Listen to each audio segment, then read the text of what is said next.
প্রিয় শিক্ষার্থী বন্ধুরা, বোর্ডে একটি অঙ্ক দেখতে পাচ্ছ। এখানে 0.008 কে ভাগ করতে হবে 4 দিয়ে।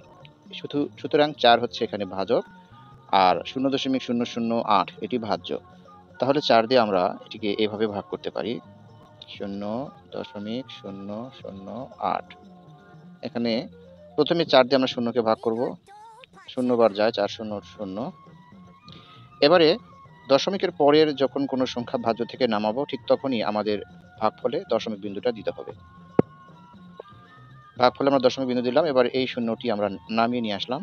এবার 4 দিয়ে শূন্যকে আবারও ভাগ করলে 0 বার যায়, তাহলে 4 0 0।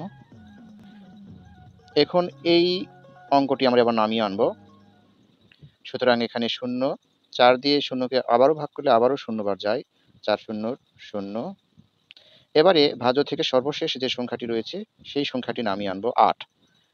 এখন 8 কে আমরা যদি 4 দিয়ে ভাগ করি কয়বার যায়? 4 দুগুণে 8, 2 বার যায়। সুতরাং এটি হচ্ছে উত্তর, 0.002। 0.002 এটি উত্তর।